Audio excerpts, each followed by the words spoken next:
Bueno, buenas noches a todos. Vamos a dar comienzo a un nuevo encuentro al Margen, desde Margen Psicoanalítico, que es un espacio de formación en psicoanálisis coordinado por Laura Trota y Nicolás Giró. Bienvenidos a todos. Bueno, mi nombre es Andrea Cotignola, co-coordino este espacio junto con nuestra querida colega Silvina Rosario, que anda por ahí. Agradecemos a quienes nos acompañan hoy y un especial agradecimiento a nuestro invitado, al licenciado Jean-Marc Taussig, a quien tenemos el privilegio de recibir en nuestro espacio. El tema que nos convoca hoy es la subjetivación en el contexto digital. Sin ninguna duda,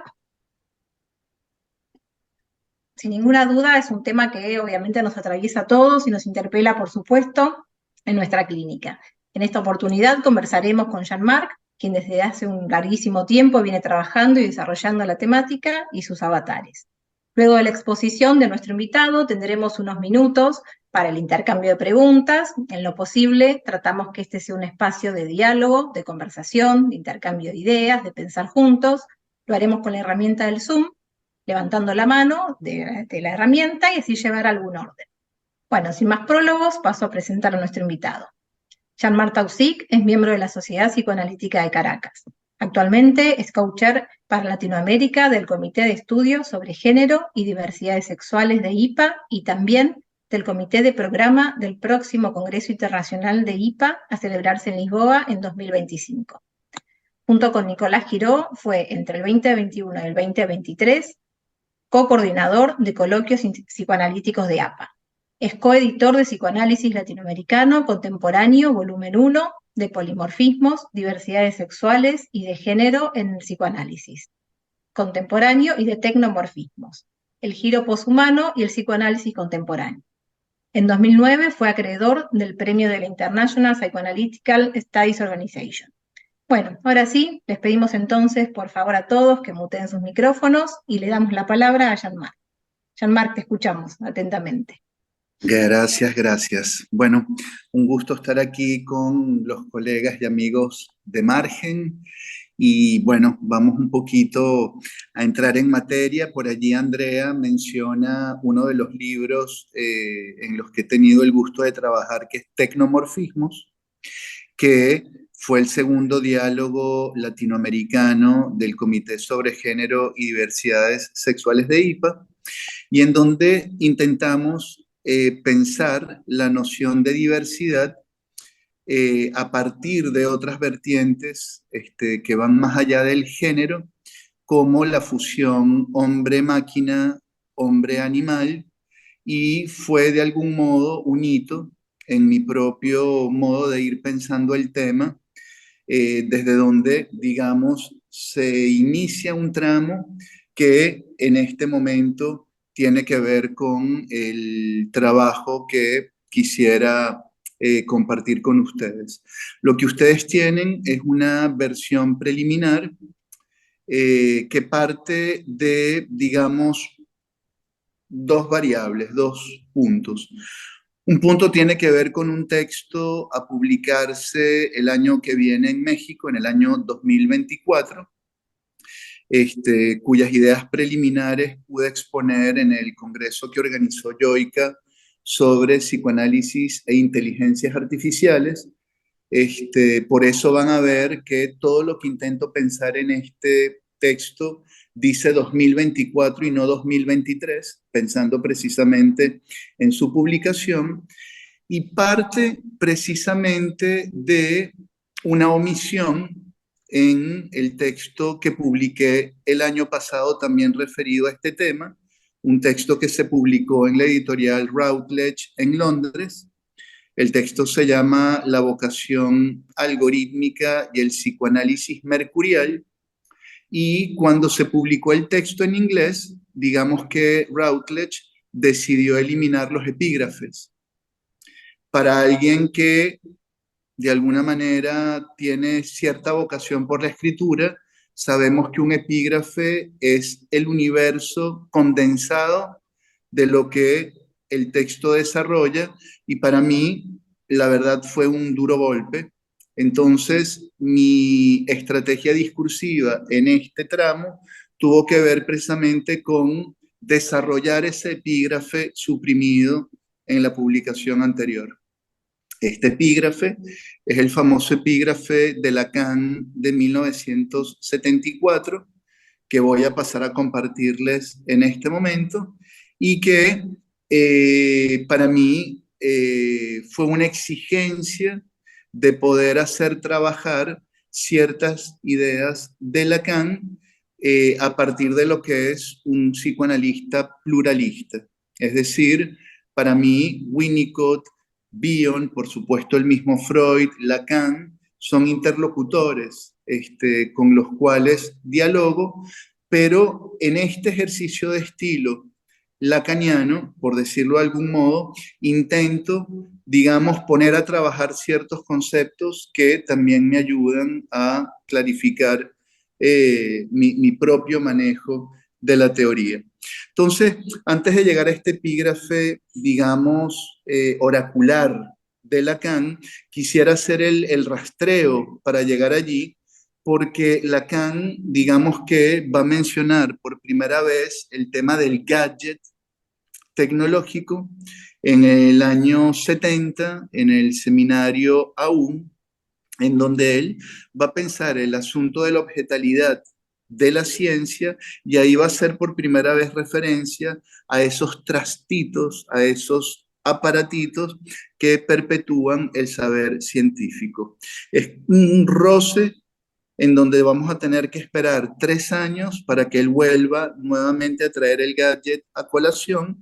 Esto ya en el año 73, en el seminario AUM, en donde él va a estar pensando, reflexionando sobre la naturaleza del discurso científico. Y allí, Lacan, como de pasada, va a decir que somos sujetos de gadgets que se han convertido en elementos de nuestra existencia. Este fue el preámbulo para el remate final que en el año 74, en la tercera, va a postular, y este es precisamente el epígrafe suprimido en los siguientes términos. Ahí él va, por supuesto, a pensar el tema del gadget en su relación con lo real y con el síntoma, y esto es lo que él va a decir en ese momento. Él dice, el porvenir del psicoanálisis es algo que depende de lo que ocurra con ese real, a saber, de que los gadgets se impongan verdaderamente, que verdaderamente lleguemos a estar animados por los gadgets. Y al final dice, no conseguiremos que el gadget no sea un síntoma. Quiero resaltar entonces 3 palabras: porvenir, animar y síntoma. Creo que a partir de estos 3 significantes es desde donde trato de ir arrimando algunas ideas. Entonces, para poder entender, digamos, la consecuencia de esta sentencia lacaniana, este aspecto, si se quiere, profético, del año 74 hasta el 2024, es decir, 50 años, creo que hay que pensar en algún trayecto que nos vaya a permitir captar mutaciones cruciales que posibiliten un recorte del malestar que se nos aparezcan como una exigencia de trabajo en tantos psicoanalistas. De estos recortes yo voy a elegir solo 3, hay más, pero vamos por 3. Un recorte tiene que ver con la inversión de la relación continente-contenido, que anteriormente era de un modo y ahorita se trastoca. ¿Qué quiero decir con esto? Anteriormente la ciencia era un continente que alojaba a la tecnología como un contenido. Y a partir de allí había cierta lógica, cierta temporalidad, cierta ética que, digamos, posibilitaba un acontecer pausado en donde para cada uno de nosotros era posible encontrarle un lugar a estos emergentes tecnológicos y entender un poco cuál era el contexto en el que estos, digamos, aparatitos circulaban. Hoy por hoy, en esta inversión en donde es la tecnología, el continente y la ciencia el contenido, más bien lo que entendemos es que hay un vértigo de la aceleración que nos impide, por lo general, no solo entender el contexto en el que emergen estos gadgets, sino incluso cómo funcionan. No, es una caja negra que nos está todo el tiempo confrontando con el no saber. Y en este sentido, creo que el mejor modo de ejemplificarlo es que lo que antes era el científico, ahora este lugar pasa a ocuparlo el ingeniero o el emprendedor. Este sería entonces un primer recorte.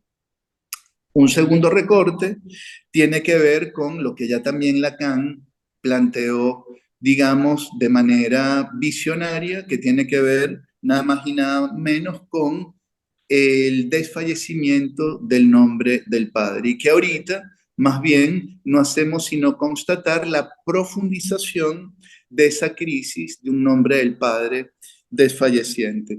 Una crisis que tiene muchas aristas, pero de las cuales quiero ahorita seleccionar una en concreto que tiene que ver con el modo en el que se ha delegado la noción de verdad a los procedimientos tecnológicos contemporáneos.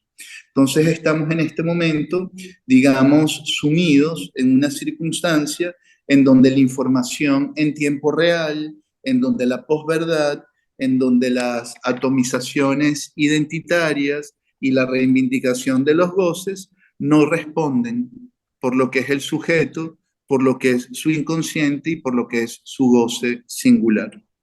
Y un tercer elemento para podernos arrimar a esta sentencia lacaniana que me pareció importante, tiene que ver con discernir cuáles son estos procedimientos tecnológicos de los que hablamos. Y son procedimientos que ya no son mecánicos, que ya no son maquínicos, que ya no son electrónicos, sino que consisten en otra cosa.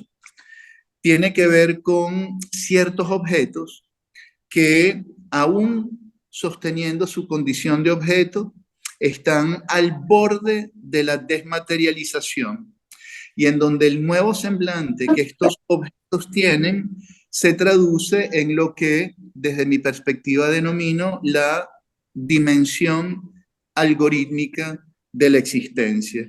Una, digamos, dimensión algorítmica que se va a corresponder con una mutación antropológica que es, desde mi perspectiva, un observable. Fenomenológicamente podemos captarlo.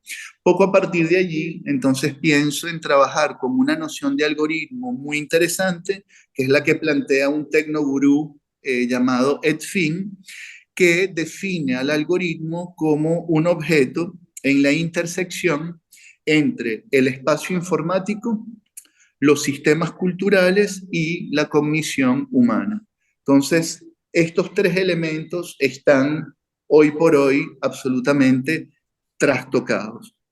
Y obviamente esta dimensión algorítmica nos va a llevar a un significante muy en boga en este momento que tiene que ver con las inteligencias artificiales y que yo particularmente prefiero llamar inteligencias artificiosas, en el sentido de que se nos ofrecen con múltiples atributos. Son inteligencias, entre comillas, sigilosas, expansivas, deductivas, sugestivas, empáticas, autónomas y fundamentalmente antropomórficas, donde nos vamos a encontrar, y de nuevo esto es un observable, con un sujeto que es constantemente interpelado, comprendido, convocado y fundamentalmente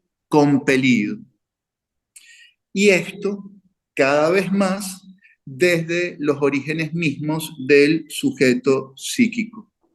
Y esto, digamos, en dos vertientes. Por un lado, en la tempranísima interacción que tiene el infante con los gadgets, y a su vez, y por otro lado, en la dependencia que tienen estos mismos pequeños con otros sujetos que también están siendo animados, parafraseando a Lacan, por esta cosa. De aquí que se nos revela, a partir de la mera observación, una estructura relacional que estas inteligencias nos proponen.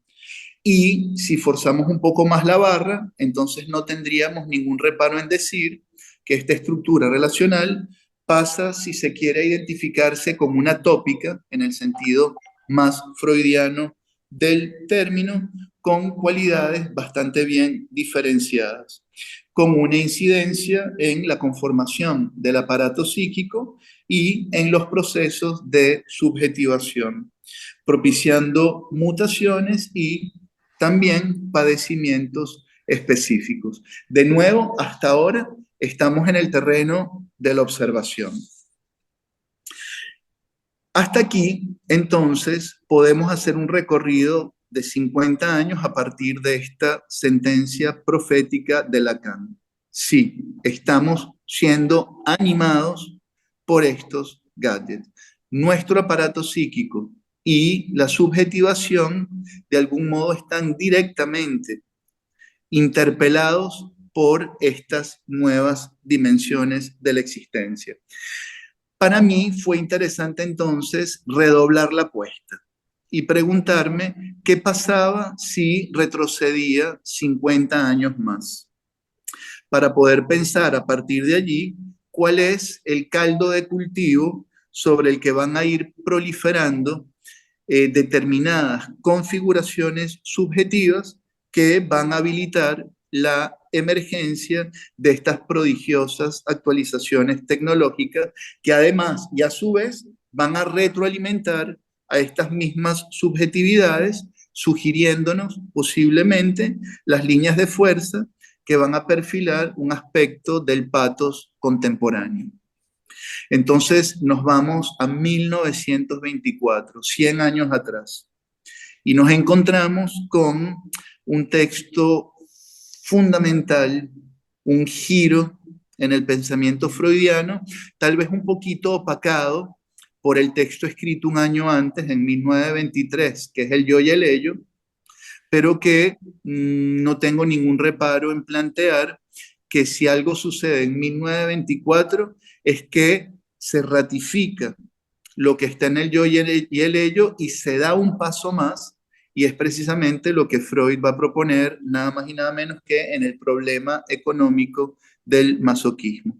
Allí les cito un texto de Freud que está apenas arranca su escritura. Ahí dice: la aspiración masoquista de la vida pulsional deja de ser advertencia para constituirse ella misma en meta.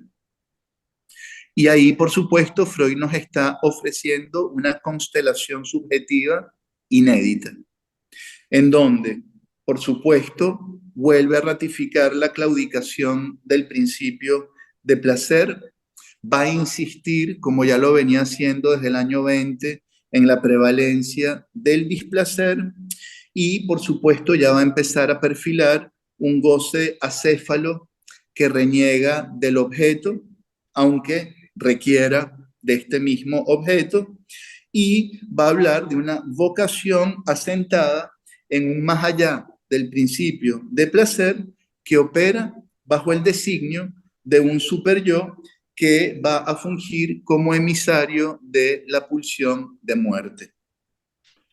Se trata, en este caso, de un suplicio cuyo fin es realizarse indistintamente del contexto subjetivo del sujeto, dando cuenta de los imperativos que avasallan al yo, martirizándolo, sentenciando con sus designios, sin considerar en todos los casos cualquier atisbo de sentido o atributo cualitativo de la instancia yoica. Este es el punto que me interesa destacar. Cómo este superyo desdice de cualquier matiz cualitativo, desdice de cualquier atisbo de sentido que el yo proponga. Sencillamente, ante el menor gesto, este superyo actúa y martiriza. Entonces, ahora sí, tenemos un centenario que va de 1924 al 2004, que nos permite pensar con más claridad sobre la recursividad, y esto es importante, que se establece entre estos procedimientos psíquicos descritos por Freud en el 24 y la solicitación digital que estábamos pensando al principio. Entonces, si al sujeto lo reconocemos dividido, vamos a inferir una configuración posible presente en el lado de la división que va a rebalsar al yo. Y ahí nos vamos a encontrar con una sorprendente intrincación entre las operaciones algorítmicas y la satisfacción pulsional paradójica. ¿Por qué? Porque ambas, y esto es importante, se presentan aisladas de cualquier aproximación interior que constelice un haz de sentido, hermanadas en su indeclinable inclinación por reducir datos y estímulos de índole diversa y heterogénea al estatuto de datos y estímulos estructuralmente idénticos entre sí. Es muy interesante captar la analogía que hay entre estos procedimientos superyoicos y estas operatorias algorítmicas, en donde ambas impresionantemente van a desdecir de cualquier aspecto cualitativo del mundo interno, operando en los márgenes de cualquier concepción subjetiva. Entonces podríamos hablar de un programa algorítmico o un programa superyoico que se ejecutan ante el más discreto gestos, sin contemplaciones, a medio camino entre la, o más bien voy un poco más adelante, me gustaría entonces hacer una articulación entre la observación clínica, la ciencia ficción y la especulación metapsicológica para proponer tentativamente la idea de un naciente yo que va a estar inmerso en una dimensión abierta y transubjetiva que se hace de sus estilos vinculares y representacionales por la mediación entonces de un superyo parental, esto ya lo sabemos, pero que ahorita viene inoculado cada vez más y mejor por la protocolización algorítmica de la que somos todos parte, asegurándose por esta vía la inteligencia artificial la imparable digitalización de todas las cosas del mundo. Y de nuevo, cuando hablamos de la digitalización de todas las cosas del mundo, volvemos al campo de lo observable. Para mí son dos, fenomenológicamente hablando, las evidencias. Primero, la de un psiquismo extenso, fuera de sujeto, revestido cada vez más con capas de códigos que formatean los procesos de subjetivación. Aquí les leo, por ejemplo, una cita de Sadin, de Eric Sadin, o Sadan, como se dice en francés, que, digamos, ratifica esta posición. Él habla, por ejemplo, de la proximidad física constitutiva, dice él, ya no está inducida por la primacía del contacto carnal, sino por la producción previa de flujos electrónicos susceptibles de organizar en diferido el encuentro localizado de los cuerpos.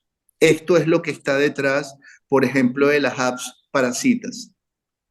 Esto es lo que está, por ejemplo, detrás de los procesos de geolocalización y paramos de contar. Y después hay una segunda constatación que me parece interesante traerle, que tiene que ver con la de un sujeto que es gozado por semejantes cuyos goces incorporan el ser a su vez gozados por la solicitación algorítmica, que aunque nosotros reconozcamos en la solicitación una inteligencia sin sujeto, la misma observamos que se acopla maravillosamente con la facilitación pulsional del parler. Ya aquí creo que ni siquiera hablar de sujeto es lo que corresponde, sino ya acercarnos a la noción de parler de Lacan. Y esto obviamente no va a implicar de nuestra parte desconocer la imposibilidad de una sustancia gozante allí donde no haya carne ni significante que la marque, ni tampoco vamos a desconocer que en el mensaje digital no anida lo sexual, un poco en el sentido de la planche, que en su intraducibilidad deviene enigma y compulsión para el sujeto. Entonces aquí en estas inteligencias no está lo sexual, no hay carne, no hay significante, pero de nuevo fenomenológicamente el sujeto aparece como siendo gozado por estos dispositivos. Entonces un poco a partir de allí podríamos hipotetizar una transferencia de la fuente pulsional del sujeto que está arraigado en el soma, y esa transferencia de la fuente pulsional se desplaza, se proyecta al objeto tecnológico, cuya solicitación va a reforzar la desposesión de un sujeto que es gozado por esos portentosos artilugios. Se trata entonces de las relaciones que se establecen con gadgets pulsionalizados que animan la interioridad del sujeto. Y vamos entonces a partir de aquí a precisar un poco mejor la paradoja. Allí donde se requiere un objeto pulsionalizado que motoriza una facilitación, no habrá más que un pretexto signado por el autoerotismo de un sujeto refractario a la alteridad. Sea esta alteridad la pulsión, el semejante, el propio inconsciente o la solicitación algorítmica misma. Vamos a nombrar otra evidencia importante que yo creo que nos da tiempo como para ir cerrando algunas imágenes, y es la de una racionalidad algorítmica que atraviesa el fundamento somático de la existencia, colectando cada secreción, cada biorritmo, cada amago, cada conformación sucesiva de los goces, mapeando lo mismo las urgencias que las demoras, ofertando además a partir de allí un universo a la medida del sujeto, conformado por datos, por trazos, por trazas personales, donde va a ir adviniendo un doble que lo replique al sujeto y en cuya tierra prometida, llámese el multiverso, va a ser coronado el doble como aquel de quien será su doble el sujeto. Esta operación de desdoblamiento y de creación de una réplica del sujeto en el mundo ambiente digital es otro elemento que me parece fundamental para pensar los procesos de subjetivación contemporáneos. Y de nuevo, aunque son sin sujeto estas inteligencias, vamos a insistir en corroborar el agenciamiento que las incuba, que las multiplica y que las perpetúa en la extraordinaria aleación que conforman con la dimensión mortificante de las operatorias superyoicas. Entonces, a partir de aquí, para ir cerrando, pensamos entonces en una doble pasivación, un poco para tomar el término de André Green. Primero, la que impone al psiquismo la instancia parental protocolizada por la dimensión algorítmica. Y segundo, la que luego, incrustada en el aparato psíquico y en tanto deudora de la pulsión de muerte y abogando por el ello, como planteaba Freud en el 23, va a reproducir y va a amplificar aquellas inscripciones iniciales para retroalimentarse en un segundo tiempo en la cámara de eco o en el efecto burbuja. Esto que vemos que las, digamos, operatorias algorítmicas nos devuelven en función de lo que se parece a nosotros y que queremos de algún modo constatar y escuchar, y que van a ir cercando al sujeto a partir de un perfil de goce cada vez más milimétrico, mientras nuestro doble asume el relevo de nuestra existencia en esa otra tópica de la que hablamos hace unos minutos. Por eso decía que es una mezcla entre lucubración metapsicológica, observación clínica y ciencia ficción, nada más que para recalcar que cuando contamos esto, nos parece tan increíble que cuesta creerlo, pero de algún modo es lo que vamos pudiendo observar. En este punto viene entonces al caso esta expresión milleriana de Jacques Alain Miller, que proclama un programa de goce, donde se aunan, por un lado, la fatalidad de una satisfacción pulsional inamovible con la idea, por el otro lado, de la ejecución de un código que es tan intransferible como imprescindible en la economía libidinal del sujeto. Producto, por supuesto, y lo sabemos, de una contingencia original, ahora anquilosada en un fantasma, donde inconsciente y goce se sueldan. Y nosotros nos preguntamos, extirpada la contingencia por la necesariedad que impone el goce, ¿es viable variar mutativamente, así sea un ápice, algo de esa fijeza, algo de esa facilitación que obtura cualquier apertura hacia una nueva escritura, hacia una nueva estructura, en tanto expresión genuina de lo abierto? Esa sería la pregunta. Y encontramos en la filosofía especulativa vinculada a las ciencias computacionales algunos indicios no muy alejados de la conceptualización del trauma como la entendemos nosotros los psicoanalistas. Entonces voy a cerrar con una propuesta de precisamente Luciana Parisi, que a partir de la especulación filosófica relacionada con lo que ella define como lo incomputable, plantea ella lo siguiente. Ella dice que los algoritmos aprehenden el sistema formal en el que se hayan inscritos, así como también las entradas de datos que procesan sin limitarse únicamente a la reproducción de lo aprehendido.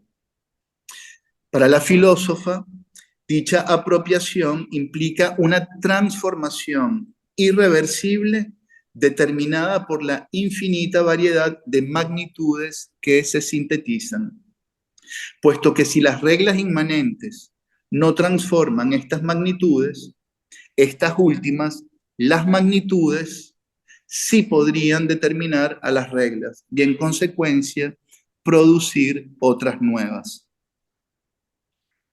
Especulación que va a invertir los lugares supuestos, que es el de un programa que es activo y unos datos que son pasivos, en los que las operaciones de cálculo, en tantos procesos reflexivos, se trastocan, dando origen a procesos recursivos que le harían lugar nuevamente a lo contingente. Subversión del sistema. Verdadero cambio catastrófico, como diría Bion, que no va a representar necesariamente, a pesar de la penumbra de asociaciones negativas que lo catastrófico sugiere, una calamidad o un desastre, sino más bien la apertura que nos expone a lo infinito. De allí que si la vocación del presente insiste en hacer de lo real un dato, vamos a insistir nosotros, en tanto psicoanalistas, en situarnos en una perspectiva a contrapelo que sostenga, mientras ofertamos un continente, la emergencia de lo real en el dato mismo. Entonces, me voy a detener aquí un poquito para ver por dónde podemos seguir pensando y bueno, pues agradecido por la escucha. Bueno, muchísimas gracias, Jan, por tan clara y rica exposición. La verdad es un tema sumamente atrapante, interesante y actual, ¿no? Para todos, me parece. Queremos dar ahora apertura al intercambio de ideas, de preguntas, de comentarios. Así que, bueno, adelante si alguien tiene alguna pregunta para hacerle a Jean-Marc. Laura ya pensó una pregunta. La verdad que fue impactante, Jean-Marc, muchísimas gracias por tu exposición tan clara. Habíamos leído tu trabajo varias veces, que es muy complejo, muy extenso y difícil. Fue para nosotros meternos en este tema, pero creo que el final de tu exposición de hoy da como cierta esperanza, diría yo, ¿no? Porque la apuesta sería ofertar un espacio para que de ese dato quizás algo entre, digamos, a partir de la transferencia, que algo del sujeto pudiera advenir. Entonces, en todo ese trabajo que hemos leído, no aparecía, y te lo pregunto esto, datos del deseo, ¿no? No aparecía ni siquiera la palabra, por lo menos yo no la encontré, a lo mejor estaba y entre tantas cosas se me perdió, pero no encontré ahí la palabra deseo. Entonces te pregunto si pudiste pensar respecto, porque bueno, digamos, si tendríamos estos algoritmos que nos ofertarían, imaginariamente es esto, ¿no? Todos los datos. Si no hay falta, entonces no habría deseo. ¿Qué es lo que pensás al respecto? Y muchas gracias por estar a estas altas horas de la madrugada. Sabemos que es muy tarde en Barcelona para poder estar con nosotros. Sí, en efecto, no aparece la palabra deseo en este texto explícitamente. ¿Por qué? Precisamente si algo oferta la solicitación algorítmica, es una fluidez que va a, digamos, conjurar, por decirlo de algún modo, toda contrariedad, toda mediación, todo límite, que son nada más y nada menos los insumos del deseo. Es decir, para que haya deseo tiene que haber un límite, tiene que haber una contrariedad, tiene que haber una mediación, y esto es precisamente lo que de algún modo intentan conjurar en esta respuesta rápida, en esta información arrimada rápida, en esta, digamos, reverberación con el propio goce para constantemente retroalimentarlo. Digamos que algo del orden del deseo queda por fuera, al menos como nosotros lo entendemos psicoanalíticamente. No tiene que ver con deseo este gadget, voy y lo busco. Y precisamente creo que en otro lugar desde donde se puede pensar esta evaporación del deseo tiene también que ver con el modo en el que estas nuevas tecnologías y precisamente la tópica que se desprende de aquellas tiene que ver con el trastocamiento de esa tesis freudiana que tenía que ver con una profundidad trascendente que se contraponía con una suerte de apariencia fenoménica y que a su vez esta apariencia fenoménica era influida por esta profundidad trascendente. Y esto que de algún modo tenía que ver con el modelo de un inconsciente que precisamente venía a conformarse con y por el deseo, hoy por hoy deviene mera superficialidad. Es decir, asistimos a un aplanamiento de la distancia entre esa estructura profunda y este nivel empírico. Y esto tiene una incidencia en la clínica. Es decir, estamos trabajando ahorita más bien con una suerte de inconsciente que está oculto en su propia sobreexposición. Y el arte del analista tiene que ver con cómo hacer nuevamente que algo de este inconsciente dinámico vuelva a instalarse y por ende que algo del deseo vuelva a ponerse en juego. Y es obviamente algo muy complejo, sobre todo los que practicamos el psicoanálisis exclusivamente en el entorno digital. Digamos que esta superficialidad de lo inconsciente viene redoblada por la superficie de la pantalla, en donde en este momento, a partir de allí, tenemos que pensar, bueno, ¿qué es lo que vamos a interpretar? ¿Qué de lo que aparece en el encuadre,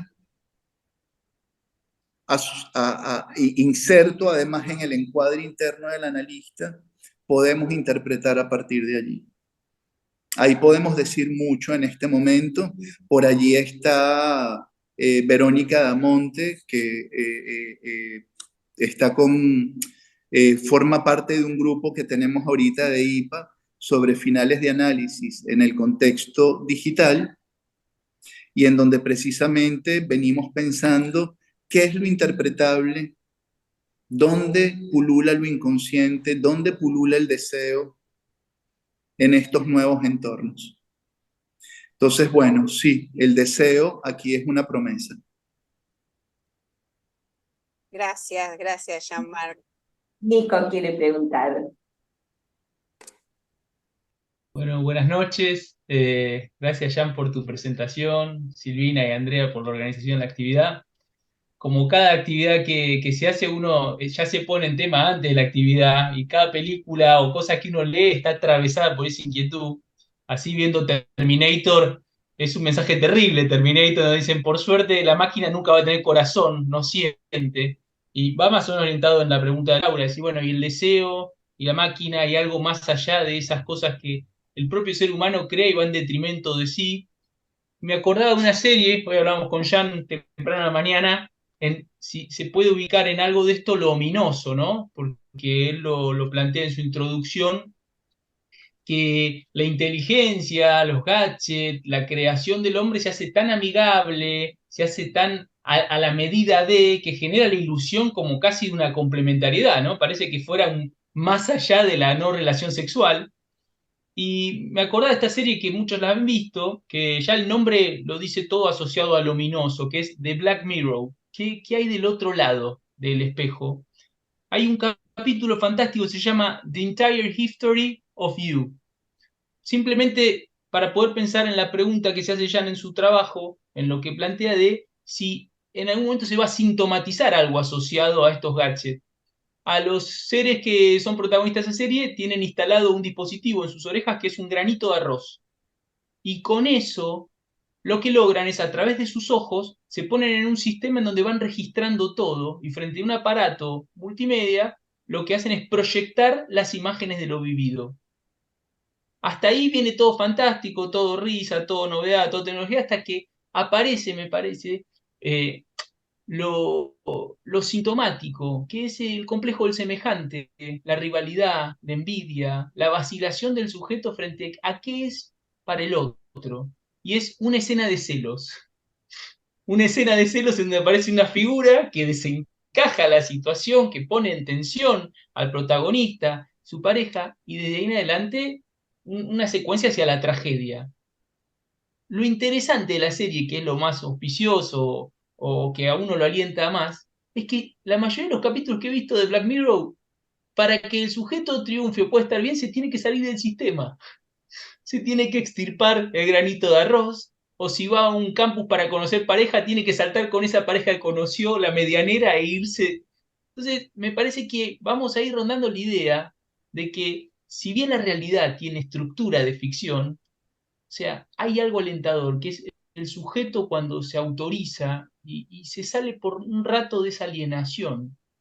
Entonces me parece que lo trae Jan de una manera muy interesante, que es cuidado con esto, ¿no? Porque nos hace sentir tan únicos, tan a nuestra medida y nos va tomando.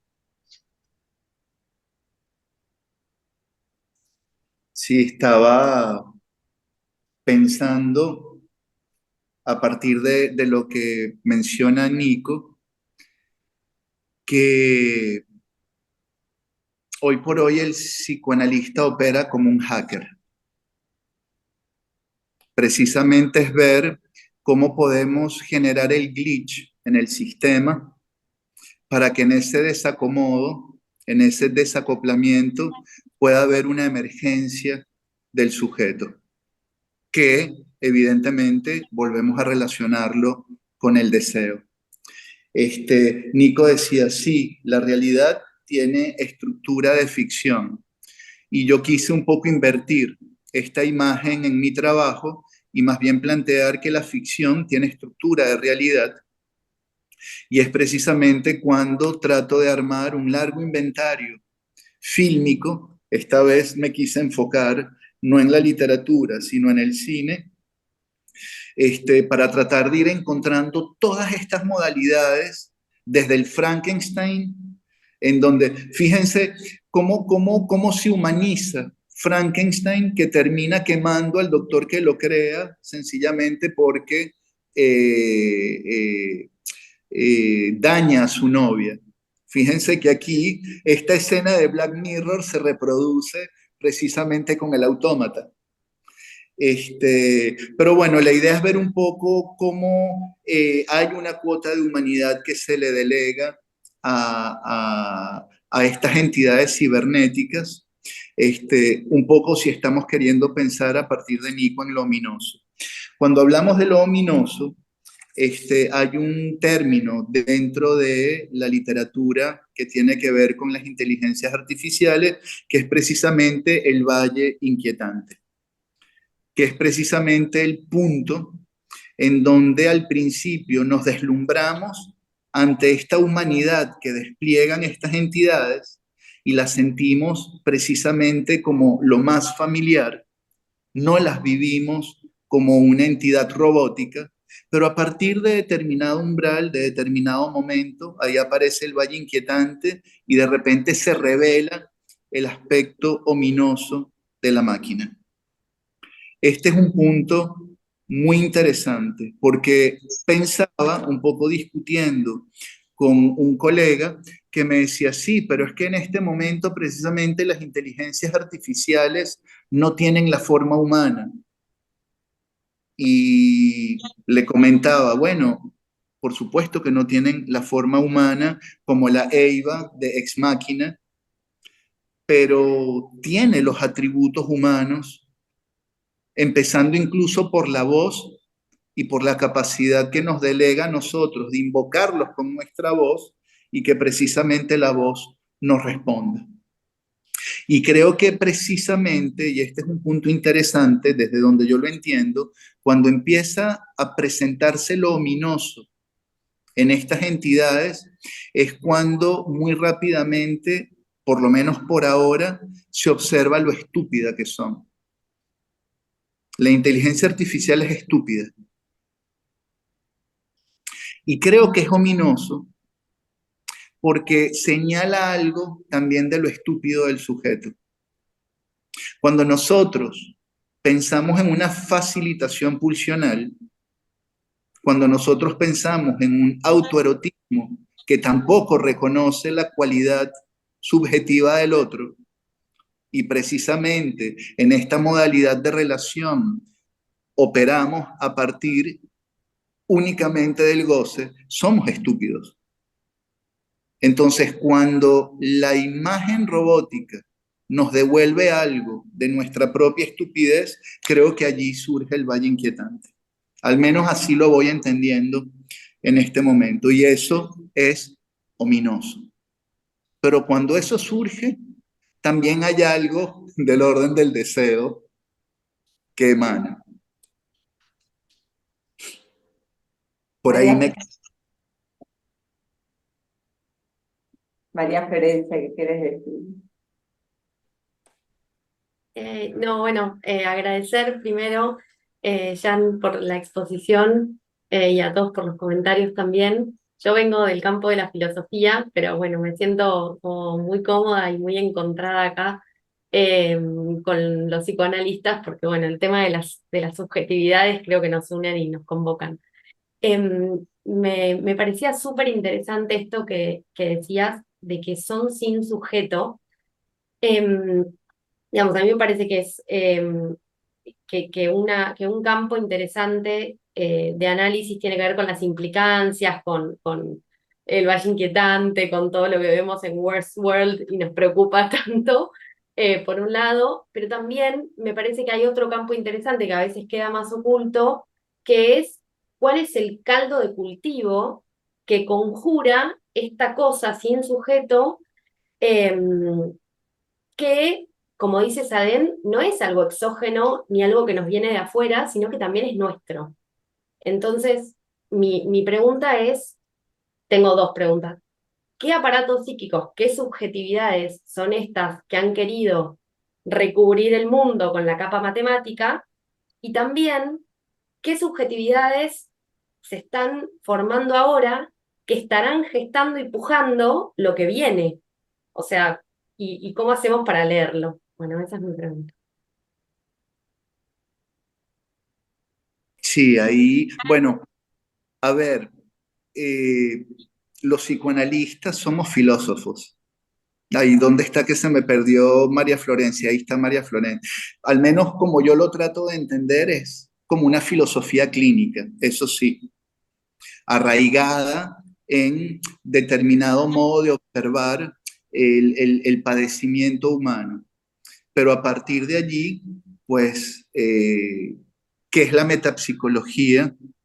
Sino un marco de carácter filosófico que permite cierta comprensión de la realidad y o de lo real y que eventualmente está también sujeto a transformaciones. Por eso hay tantos marcos en un pluralismo para pensar el psicoanálisis. Y bueno, ya que Lacan pasa a ser hoy el autor, digamos, princeps de este modelo de pensamiento, todo el intercambio que Lacan tuvo con los filósofos de su época es francamente impresionante. Ahora bien, vuelvo entonces a retomar algo planteado en el texto. Yo creo que en el planteamiento de Freud del año 24 está el caldo de cultivo. Y si nos ponemos más exquisitos con el lenguaje, el puro caldo de cultivo, en donde para él ahí había una alusión directa a la pulsión de muerte. Y creo que tiene que ver con el modo en que cierto goce se traduce más en un fin que en un medio para. Entonces, allí, en esa similitud, en esa analogía que hay entre un super yo que desdice de los matices subjetivos y una operación algorítmica que también no es capaz de discriminar, pensemos un poco en un ejemplo que salta a la vista. Cuando aparece una teta en una red social y el algoritmo banea la teta. ¿Qué pasa allí? La teta puede pertenecer al ámbito de la anatomía, puede pertenecer al ámbito de la anatomía o del arte, o puede pertenecer al ámbito de la pornografía, pero el algoritmo no diferencia pornografía, anatomía, arte, él sencillamente reconoce el pezón y con eso es suficiente. Que eventualmente se puede programar, que por supuesto existe detrás de esto toda una lógica, ciertamente. Pero de nuevo, es una lógica humana que viene mediada por este modelo de funcionamiento superyoico que ya el psicoanálisis del año 20 en Freud, pero cada vez más, digamos, todas las patologías actuales tienen que ver precisamente con este modelo de funcionamiento superyoico. Cada vez está más clausurado el inconsciente dinámico. Cada vez estamos más, digamos, rodeados de patologías del acto, de la dificultad de metaforizar, de el fenómeno psicosomático, donde precisamente el inconsciente no aparece. Entonces, allí es donde creo que el fenómeno de recursividad es importante para poder ir pensando esto. Como que uno va retroalimentando al otro. Hay una película muy interesante que se consigue en YouTube.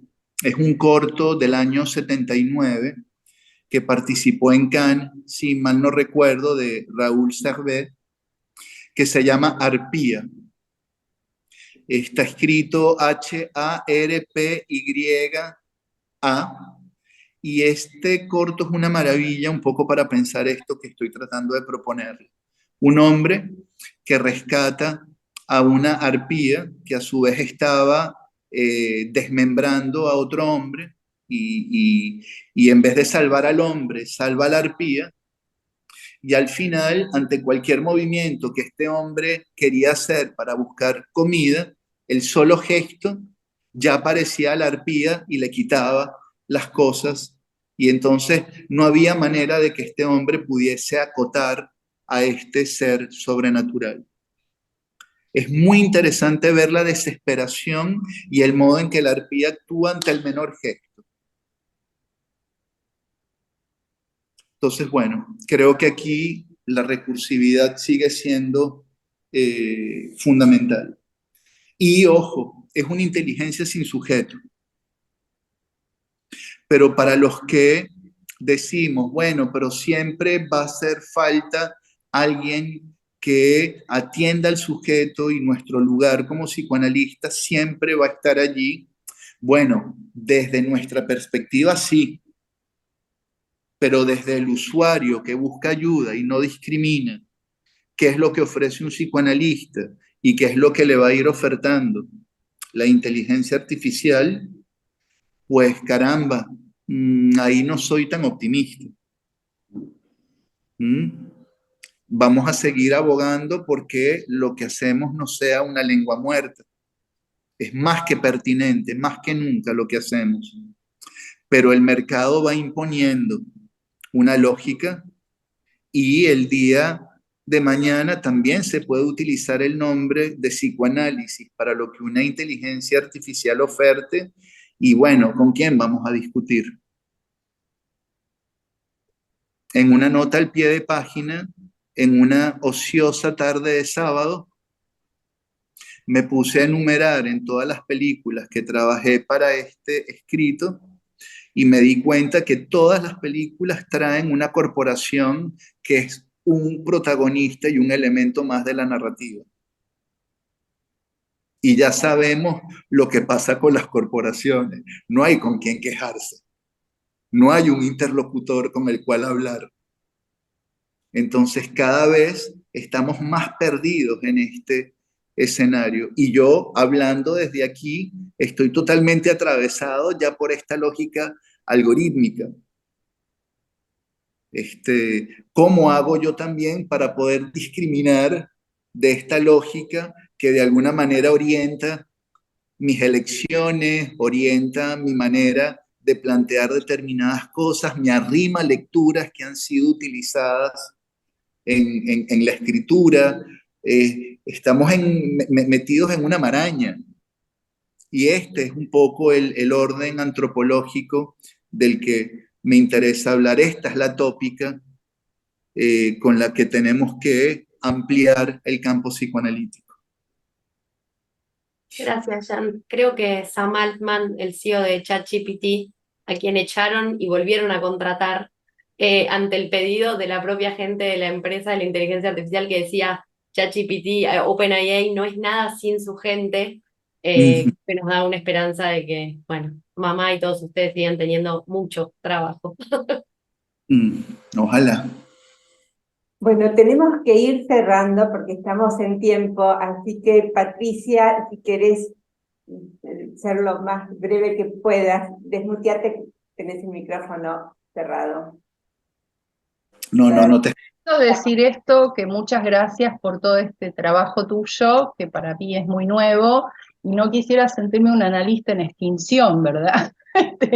Con todo este panorama que vos estás dando y has estado estudiando, y bueno, nada, siempre resituar esta pregunta que tiene que ver con un otro, digamos, un otro papá, un otro mamá, un infante, un niño en formación, digamos, bueno, a ver qué mensaje esperanzador se puede dar, ¿no? Se puede pensar, nada más que eso.